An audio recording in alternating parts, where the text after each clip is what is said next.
అందరికీ ప్రభు పేట వందనాలండి. మరి ఆదివారం రోజున మరి ఈ విధంగా మనము అందరం కూడా కలుసుకునే అవకాశం దయచేసినందుకు ప్రభుకు వందనాలు. కూడేసిన ప్రతి ఒక్క బిడ్డకు వందనాలండి. మరి చూసుకున్నట్లయితే ప్రస్తుతం నేను దేవుని కృపను బట్టి మరి నేను ఫ్యామిలీతో హైదరాబాద్కి రావడం జరిగింది, ఇండియా హైదరాబాద్. సో ఇక్కడి నుంచే మరి నేను ఎవ్రీ సండే కూడా మీకు మరి వాక్యం మరి ధ్యానం చేద్దామని every Sunday sermon short sermons మరి ఇక్కడి నుంచే మరి ఆన్లైన్లో మరి అప్లోడ్ చేసి మరి మనం వాక్యదానం చేసుకుందామని మరి దేవుని కృపను బట్టి మరి ముందుకు వెళ్ళడం సాగుతుందండి. మరి అదేవిధంగా మరి ఆదివారం రోజున మనము చిన్న ప్రార్థన చేసుకుని పాట పాడుకుని మరి ప్రారంభించుకుందామండి. మరి దేవునికి మహిమ కలుగును గాక. ఎందుకంటే ఇంత అద్భుతమైన దేవుణ్ణి మనం ఆరాధిస్తామంటే, సేవిస్తామంటే అది ఆయన ఉచితమైన కృప వల్లేనండి. మరి ఈ విధంగా ఉన్నామంటే మనకు చిన్న ప్రార్థన చేసుకుని ప్రారంభించుకుందాం. పరలోకమందరం మా తండ్రి, నీ ఘనమైన మనకి ఎక్కలేని వందనాలు, స్తుతులు, స్తోత్రాలైన ప్రభా నాయన తండ్రి యేసయ్య. మరి ఈ దీనదాసుని ఈ విధంగా నడిపిస్తున్నాను, మీకు వందనాలు తండ్రి. నాయన ఈ ఆదివారం రోజున నాయన తండ్రి మేమందరం కూడా చిన్న మందగా కూడిసిన ప్రత్యేక బిడ్డకు వందనాలు, ఆన్లైన్లో చూసిన ప్రత్యేక బిడ్డకి నాయన తండ్రి ప్రభా మీ వందనాలు, శుభాలు తెలుపుకుంటున్నాను ఆయన తండ్రి ప్రభా. మిమ్మల్ని దేవుని దయచేసి మీకే వందన తండ్రి. ఆదరించి అంతవరకు మీరే తోడుని సాయం తెచ్చండి. మీ నామానికి మహిమకరంగా నాయన ఈ కార్యం జరిగే కృపంచో కోరుకుంటూ నాయన తండ్రి ప్రభా నాయన మీకే మహిమ ఘనత చెల్లించుకుంటూ ఇచ్చిన ప్రార్థన నజరేయుడిని యేసునామమున అడుగుతున్నాం తండ్రి, ఆమేన్. చిన్న పాట పడుతుంది, మనము ముందుకెళ్దాము. నా విశ్వాసోడ యాత్ర కొనసాగుతున్నది, నా విశ్వాసోడ యాత్ర కొనసాగుతున్నది. కొనసాగించే యేసు నాకు తోడుండగా, కొనసాగించే యేసు తోడుండగా. తుఫానులైన పెనుగాలులైన ఆపలేరు నా యాత్రను, ఆపలేరు నా యాత్రను. నా విశ్వాసోడ యాత్ర కొనసాగుతున్నది. నా జీవిత యాత్రలో ఎన్నో తుఫానులు అయిన నా యేసు నా పక్షమై ఉండగా, తుఫాను ననచి పెనుగాలులాపి నడిపించు నా యేసయ్యా. తుఫాను ననచి పెనుగాలులాపి నడిపించుము నా యేసయ్యా. నా విశ్వాసోడ యాత్ర కొనసాగుతున్నది, నా విశ్వాసోడ యాత్ర కొనసాగుతున్నది. సియోనుకే నా ఓడ పయనం ఆగదు ఏ చోట, సియోనుకే నా ఓడ పయనం ఆగదు ఏ చోట. విశ్వాసంతోనే ఆరంభించితేనే ఈ యాత్రను నే కోరినా ఆరేవుకే నడిపించును నా యేసయ్యా. నా విశ్వాసోడ యాత్ర కొనసాగుతున్నది, విశ్వాసోడ యాత్ర కొనసాగుతున్నది. కొనసాగించే యేసు నాకు తోడుండగా, కొనసాగించే యేసు నా తోడుండగా. తుఫాను ననచి పెనుగాలులాపి నడిపించుము నా యేసయ్యా. తుఫాను ననచి పెను మార్గాలు రాపి నడిపించుము నా యేసయ్యా. హల్లెలూయా.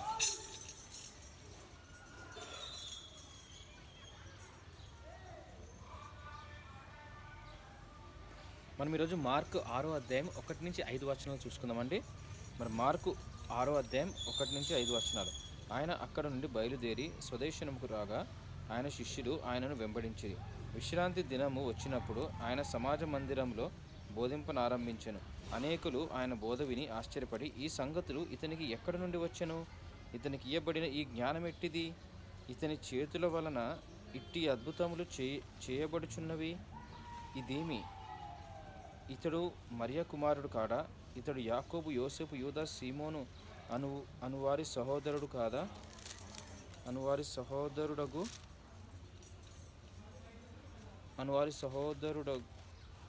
వడ్డవాడు కాడా?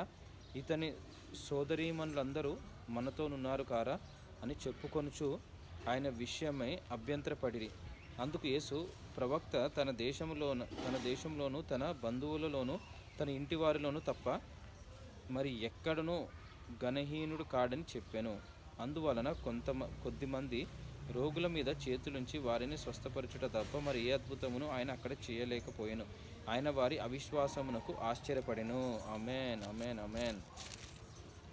మరి ఇక్కడ మనం చూసుకున్నట్లయితే మన టాపిక్ వచ్చేసి ఈరోజు ఏ ప్రాఫిట్ వితౌట్ ఆనర్.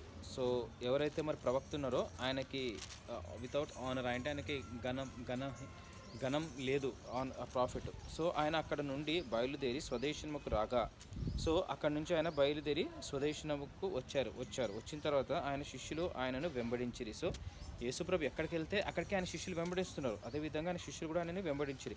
విశ్రాంతి దినం వచ్చినప్పుడు ఆయన సమాజ మందిరంలో బోధన ఆరంభించాను. సో విశ్రాంతి దినం వచ్చినప్పుడు సో ఆయన మందిరంలో బోధన ఆరంభించారని వాక్యం సెలవిస్తుంది. అంటే బోధన అంటే ఆయన వాక్యం బోధిస్తున్నాం. మనం చూసుకున్నట్లయితే బైబిల్లో ప్రతి చోట మత్తయి సువార్తను చూసుకున్నట్లయితే ఆయన పారబుల్స్ లాగా అంటే ఉపమానాల రీతిగా ఆయన దేవుని రాజ్యం ఎలా ఉండబోతుంది, మరి మీరు ఎలా ప్రార్థన చేయాలి, మరి ఏ విధంగా మీరు వెలుగై ఉండాలి లోకానికి మీరు అని ఆయన బోధిస్తూ ముందుకు సాగారు. మనం ముందు వచనాలు చూసుకున్నట్లయితే ఈ సంగతులు ఇతనికి ఎక్కడి నుండి వచ్చెను? ఇతనికి ఇయ్యబడిన జ్ఞానం ఎట్టిది? అనేకులు ఆయన బోధ విని ఆశ్చర్యపడి, సో ఆయన బోధిస్తుండగా అనేకులు ఆశ్చర్యపడిపోయారంట.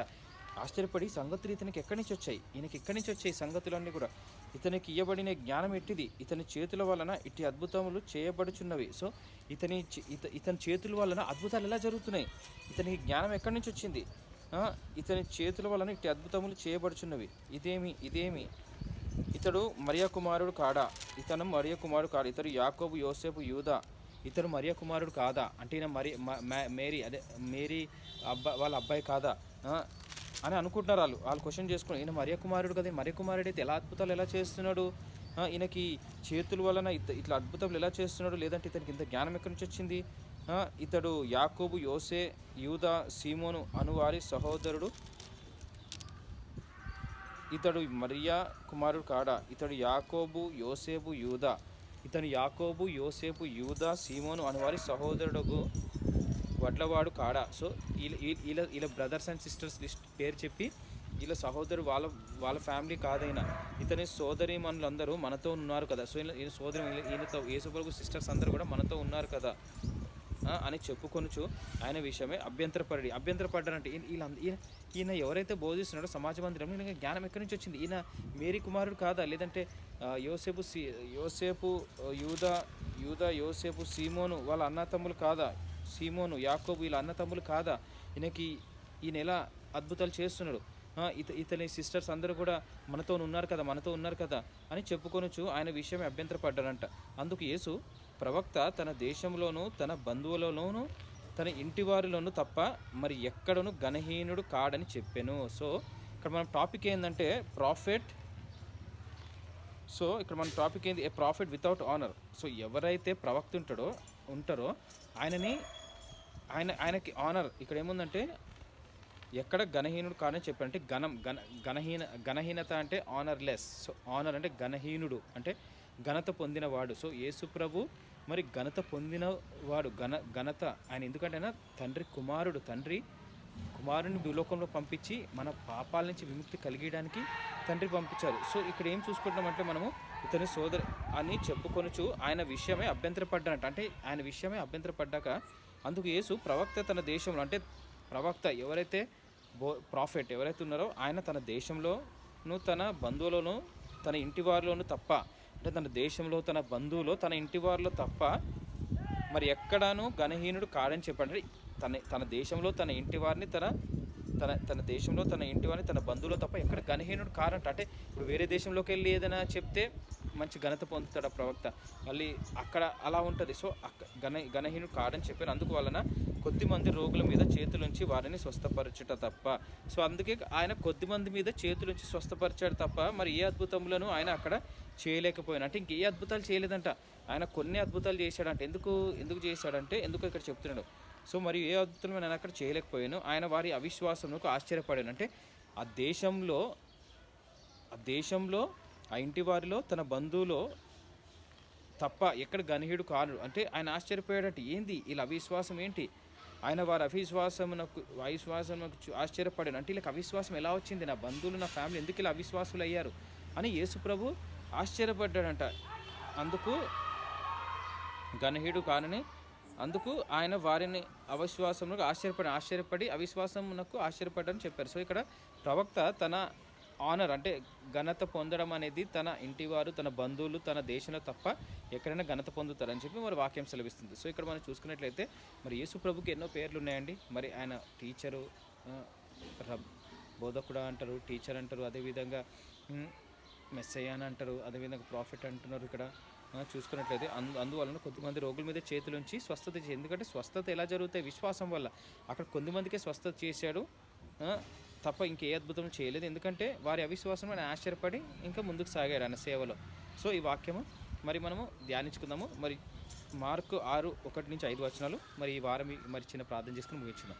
పరలోకమందున మా తండ్రి ఘనమైన లెక్కలేని వందనాలు స్తుతులు స్తోత్రాలైన మార్కు సువార్త 6:1-5 చదివాం. ఈ వచనాల నుంచి ఏం నేర్చుకున్నాము, ఏం నేర్చుకోవాలో మీరే మాకు సహాయం తెచ్చేసి మీకే వందనాలు తండ్రి ప్రభా. మరి ప్రవక్త ఘనత పొందడం అనే విషయం మీద మాకు స్పష్టంగా మాట్లాడడం మీకే వందనాలు తండ్రి ప్రభా. నాయన తండ్రి మరి మీరు చేసిన అద్భుత కార్యములు నాయన మీరు ఏ విధంగా బోధిస్తున్నారు అని ఆశ్చర్యపోయారు. సమాజ మందిరంలో మీకు ఇంత జ్ఞానం ఎక్కడి నుంచి వస్తుందని ఆశ్చర్యపోయారు తండ్రి. అలాంటిది నాయన తండ్రి ప్రభా మీరు నాయన తండ్రి ప్రభా అంత గొప్ప నాయన ప్లేస్ నుంచి మా గురించి మిమ్మల్ని మేము వృత్తిగా చేసుకుని భూలోకంలో వచ్చి నాయన మా పాపాలు క్షమించి మమ్మల్ని సరిచేయడానికి వచ్చినందుకు మీకు వందనాలు తండ్రి ప్రభా. నాయన తండ్రి ఈ వచనాల నుంచి మీరు మాతో మాట్లాడారని మేము నమ్ముతున్నాం, విశ్వసిస్తున్నాము. నేను ఈ వారమంతా కూడా ఈ వచనాలని మేము ధ్యానించుకుని ముందుకి సాగే మా విశ్వాస ఓడ యాత్రలో ముందుకు సాగే కృపణంచ కోరుకుంటూ నాయన ఆదరించేంతవరకు మీకే మహిమగంతా చెల్లించుకుంటూ ఈ చిన్ని ప్రార్థన నజరేయుడైన యేసు నామమున అడిగి వేడుకుంటున్నాం తండ్రి, ఆమెన్. అందరికీ షలాం, have a great day, thank you.